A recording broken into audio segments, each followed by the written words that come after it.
तेरह अप्रैल साल 1919 अमृतसर का जलियांवाला बाग मानवता को शर्मिंदा कर दी। एक ऐसी घटना का गवाह बना जिसने हमेशा के लिए गोरे अंग्रेजों के चरित्र पर काला दाग लगा दिया। इसी दिन जनरल डायर ने हजारों मासूम निहत्थे हिंदुस्तानियों पर लगातार गोलियां चलवाई।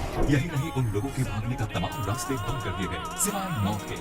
उनके पास कोई रास्ता नहीं था। आगे जाकर क्रांतिकारी उधम सिंह ने जलियांवाला बाग हत्याकांड में गोली चलाने का आदेश देने वाले जनरल डायर को गोली मार दी और इस हत्याकांड का बदला ले लिया। लेकिन ये सवाल फिर खड़ा हुआ कि क्या सच में मरने वाला वही व्यक्ति था जिसने उस बाग में गोली चलाने का आदेश दिया? आखिर क्या है इस हत्याकांड के पीछे की क्रूर सच्चाई? वो कौन से सर्कमस्टेंसेस थे जो इस घटना के लिए जिम्मेदार थे? आज के इस हिस्से में हम जानेंगे दिल दहला देने वाली इस घटना की एक सच्ची घटना। हमारे साथ आखिर तक जरूर बनी रहिएगा ताकि आज की पीढ़ी भी जान पाए कि आजादी उतनी भी सस्ती नहीं है जितनी आसानी से आज हम इसे एंजॉय कर रहे हैं। जलियांवाला बाग हत्याकांड की भूमिका उस समय बननी शुरू हुई जब अंग्रेजों ने रॉलेट एक्ट लगाया और देश भर में इसका विरोध शुरू हुआ। वो तारीख थी 10 अप्रैल। रॉलेट एक्ट का विरोध चल रहा था और अंग्रेजों ने इस एक्ट के विरोध करने के लिए सैफुद्दीन किचलू, डॉक्टर सत्यपाल को गिरफ्तार कर लिया है। रॉलेट एक्ट को उस समय का काला कानून कहा गया था। इस कानून का विरोध महात्मा गांधी ने भी किया था और इसके पास होते ही पूरे देश में इसका जबरदस्त विरोध शुरू हो गया। रॉलेट एक्ट के इस कानून के मुताबिक अंग्रेज बिना किसी जांच पड़ताल और मुकदमे के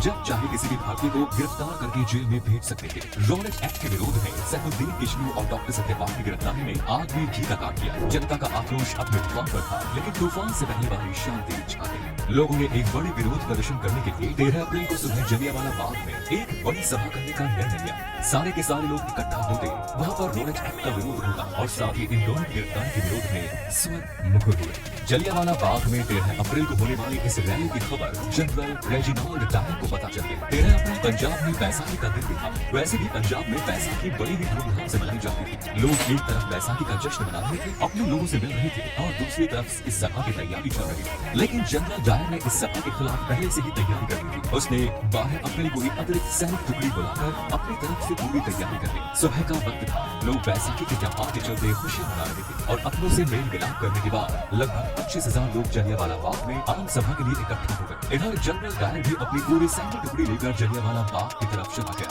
जलियांवाला बाग में भीतर जाने का एक ही रास्ता था। लोगों की शहर सभा हो चुकी थी और उन्हें मालूम भी नहीं था कि कब जनरल डायर अपनी पूरी की पूरी सैन्य टुकड़ी लेकर अंदर दाखिल हुआ और उसने जलियांवाला बाग के मुंह पर तोप रखकर उसने बंद कर दिया। इसके बाद अपने सैनिकों की पोजीशन लेने के बाद जनरल डायर ने सीधे लोगों पर फायर का आदेश दिया। बिना किसी चेतावनी के, बिना एक शब्द बोले जनरल डायर के आदेश का पालन करते हुए सैनिकों ने अपनी अपनी बंदूकों का मुंह खोल दिया और लगातार गोलियां लोगों पर बरसने लगी। जलियांवाला बाग में जनरल डायर 50 राइफल और इतनी ही खोखरी लेकर पहुंचा था। इसका मतलब है कि वो पहले से डिसाइड करके आया था कि उसे क्या करना है। जवानों ने इस दौरान लगभग 10 मिनट में 1600 राउंड फायर की। लोगों को न संभलने का मौका मिला और न बचकर भागने का। जवान बिना रुके लगातार फायरिंग कर रहे थे। जनरल डायर ने आदेश ही कुछ ऐसा दिया था, फायरिंग केवल बंदूक में गोली लोड करने के दौरान ही धीमी पड़ती थी, वरना यहाँ मौजूद जवान लगातार लोगों पर फायर कर रहे थे। लोगों में अफरा तफरी मच गई। वहाँ मौजूद महिलाएं, बच्चे, बूढ़े और जवान सभी अपनी अपनी जान बचाने के लिए वहाँ से भागने लगे। लोगों ने वहाँ मौजूद कुएं में कूद कर अपनी जान बचाने की कोशिश की,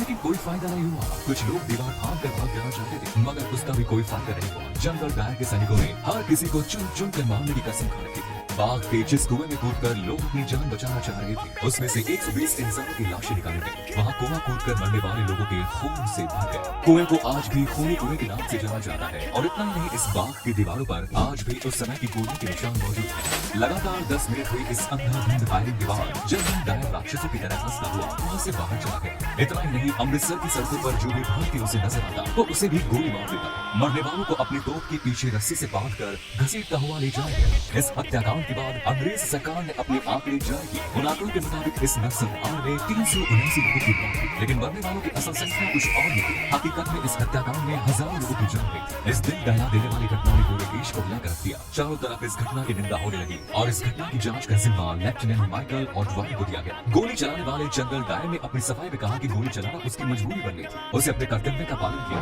अगर वो गोलियां नहीं चलवाता तो वहाँ मौजूद भीड़ उसे ही मार देती। ये मार्शल लॉ का उल्लंघन होता। लेफ्टिनेंट माइकल ऑड्वाइन विधायक जो कि इस मामले की जांच कर रहा था, वो जनरल डायर के इस जवाब से संतुष्ट हुआ। आगे चलकर इस मामले की जांच लाहौर के हंटर कमीशन के द्वारा की गई। फाइनली इस मामले में जनरल डायर को सही माना गया और ब्रिटिश अधिकारियों ने उसे प्रमोशन दिया। लेकिन इसके साथ ही फाइनल रिपोर्ट में ये भी कहा गया कि जनरल डायर अब कभी इंडिया नहीं आएंगे और उन्हें ब्रिटेन में रहकर ही सर्विस करनी होगी। इस हत्याकांड के दौरान सरदार उधम सिंह जलियांवाला बाग में ही मौजूद थे। ये उनकी खुशकिस्मती थी कि वो इतनी गोलियां चलने के बावजूद भी बच गए, लेकिन उन्होंने कसम खाई थी कि वो इस हत्याकांड का बदला जरूर लेंगे। लेकिन इस हत्याकांड के मुख्य आरोपी जनरल डायर की साल 1927 में एक बीमारी के चलते मौत हो गई। लेकिन इस मामले की जांच करने वाला लेफ्टिनेंट माइकल ऑडवायर अभी भी जिंदा था। इधर उधम सिंह प्रतिशोध की आग में चल रहे थे। वो एक गरीब परिवार से थे। उन्होंने कदर आगे जॉइन की। उनके सिर से माता पिता का सारा तो पहले ही उठ गया था, लेकिन उनका लक्ष्य तो माइकल ऑडवायर था जो कि लंदन में था। जैसे ये जानकारी उन्हें मिली, वो लंदन जाने का जुगाड़ लगाने लगे। उन्होंने बढ़े का काम करना शुरू किया और कुछ पैसे इकट्ठा करने लगे। पैसे इकट्ठा करके वो अमेरिका गए। अमेरिका के बाद वहाँ से लंदन पहुँच गए। लंदन में वो एक रेस्टोरेंट में काम करने लगे। रेस्टोरेंट में काम करते हुए पैसा जमा कर रहे थे ताकि एक पिस्टल खरीद सके।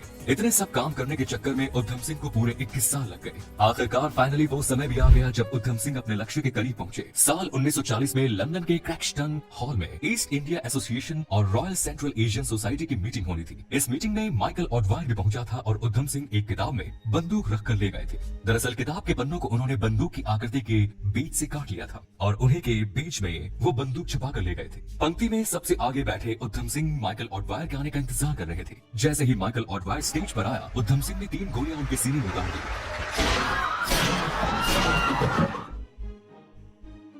वो वहां से भागे नहीं बल्कि वहीं खड़े हो गए और उन्होंने कहा कि 21 साल बाद जलियांवाला बाग हत्याकांड का बदला ले लिया। उधम सिंह ने वहां अपनी गिरफ्तारी दे दी। इसके बाद 31 जुलाई 1940 को उन्हें फांसी दे दी गई। यहाँ ये बात ध्यान देने लायक है कि जलियांवाला बाग हत्याकांड से जो 2 अंग्रेज अफसर जुड़े हुए थे, उनके नाम काफी मिलते जुलते थे। उनमें से एक जो असली गुनहगार था वो पहले ही अपनी बीमारी के चलते मारा गया, जबकि जिसने गुनहगार को जांच के दौरान बचाया उसे अमर शहीद सरदार उधम सिंह ने मार दिया। हमारी आजादी की लड़ाई में अनगिनत शहीदों ने अपने प्राणों की आहुति दी है। ये आजादी हमें बड़ी ही मुश्किल से मिली है। अब ये हमारा फर्ज है कि हम इस आजादी को हमेशा बनाए रखें। उम्मीद है ये वीडियो आपकी उम्मीदों पर खरा उतरा होगा। धन्यवाद।